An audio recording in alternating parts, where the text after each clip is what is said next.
Hello दोस्तों, केना छी अहाँ सब? अहाँ सबके स्वागत करै छी एक और नया ब्लॉग में। तो चलू आई के ब्लॉग में अहाँ सबके देखाबऽ जा रहल छी मकर संक्रांति स्पेशल चूड़ा के लाइ बनाबऽ के एकदम आसान तरीका और देसी तरीका।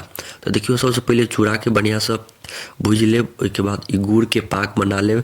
हम सब चीज स्टेप बाय स्टेप बताएब, अहाँ सब अंत तक जरूर देखब, एको चीज मिस नहीं हैत अहाँ सबसे। तो अहाँ सब अंत तक बनल रहब। तो गुड़ के पाक बन जाए तकरा नीचा उतार लेब। ओइमे जे 1 किलो चूड़ा के भुजने रहिए ओकरा एहिमे डालि लेब लोहिया में। और के बाद ई की करबे, सबसे पहले ई सबटा गुड़ में एकरा सटा देबे चूड़ा के। जे सब चूड़ा गुड़ में लाग जाए तो कोनो दोसर बर्तन में आराम से निकाल सकै छी। ओना गुड़ के खसेबे तो नहीं न खसत, लसगर रहे छै। ओना नहीं खसत तो पहले चूड़ा धऽ देबे, सूखल चूड़ा जे भुजने छलिए अपना सब, ओकरा धऽ लेब आ बढ़िया से कनिक मिला देबे जे सब गुड़ ओहिमे लागि जाए कम से कम चूड़ा में। ओइके बाद दोसर बर्तन में सूप हुए अहाँ सबके पास तो सबसे बढ़िया सूप में निकाल लेब ओकरा। देखियो जे हिसाब से देखेलु ओहि हिसाब से बढ़िया से धऽ कऽ पूरा बढ़िया से मिला तिला कऽ निकाल लेब। ठीक छै, ई भऽ जाएत सबटा सूप में निकाल लेब बढ़िया से बर्तन में। तहन ओइके बाद एकरा बढ़िया से मिलाएब।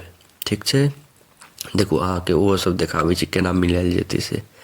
तो कनी कनी हाथ में पानी लगा लेब, ऊपर से सूखल चूड़ा सब देने जेबे और मिलेने जाएब। देखियो जे हिसाब से देखा रहल छी, अखन गरम हैत तो ओहि हिसाब से हाथ कनिक ठीक से राखब जे पकाए नहीं हाथ, क्योंकि गरम रहत पाक अखन। आ जल्दी करऽ के रहै छै, अगर लेट करबै तो सबटा भकरऽ लागत। तो देखियो सब चूड़ा के बढ़िया से मिला देलिए। 1 किलो चूड़ा छलै, सबके धीरे धीरे बढ़िया से मिला लेलिए। एना एकदम बढ़िया से शिवलिंग बना लेलिए।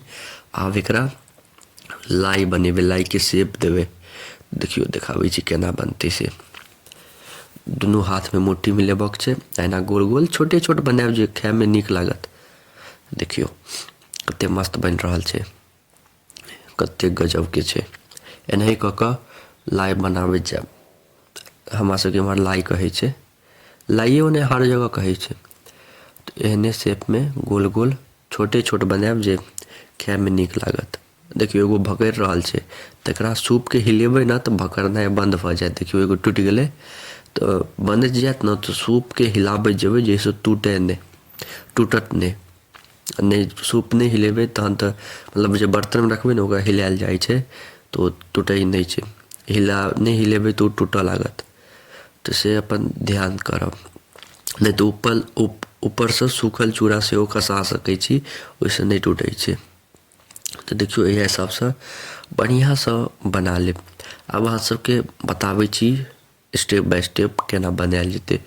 अहाँ सब 1 किलो चूड़ा लऽ लेब, ओकरा बढ़िया से बिना तेल के लोहिया में के गरम कऽ कऽ, ओहिमे तेल नहीं देबक छै, बिना तेले के ओकरा बढ़िया से भूज लेब, फ्राई कऽ लेब। ठीक छै, ओ जखन भुजा जाएत तो ओकरा निकाल लेब। ओइके बाद 1 किलो चूड़ा के अगर लाई बनाबऽ चाहै छी तो अहाँ सब 300 ग्राम ओइमे गुड़ धऽ देबै लोहिया में बरकऽ लेल। 300 ग्राम गुड़ और 1 बाटी पानी। ठीक छै, जे बता रहल छी वएह हिसाब से देबै। 300 ग्राम गुड़ 1 बाटी पानी दऽ कऽ बढ़िया से ओकर पाक बना लेब। जेहन देखेलू लसगर छलै ओहन में उतार लेब। ओइके बाद फिर चूड़ा खसा देबै, चूड़ा से बढ़िया से पोइछ कऽ गुड़ में। ओइके बाद दोसर बर्तन सूप में खसा लेब, सूप में बढ़िया से मिला कऽ देखियो एहि हिसाब से अपन लाई बना लेब। आ ध्यान से बनाएब, गर्म रहत तो हाथ बात पाकत। एकरा हिलाबैत रहबै ना तो टूटत नहीं, भकरत नहीं। देखियो एना जे हिलाबैत रहबै तो भकरत नहीं। जो भकर नहीं जाइ छै, टूटि जाइ छै, ओ नहीं हैत। देखै छी हिलाबै छै, आब एकोटा नहीं ने टूटैया। ई देसी उपाय छै, देसी ट्रिक छै। तो ई सब अहाँ सब याद कऽ लिअ, आगा जरूर काम आएत। तो तिला संक्रांति मकर संक्रांति आबऽ वाला छै, 15 दिन छै। तो सोचलिए किया नहीं अहाँ सबके पहले देखाएल जाए, पहले बताबै छी, बना कऽ बताएल जाए।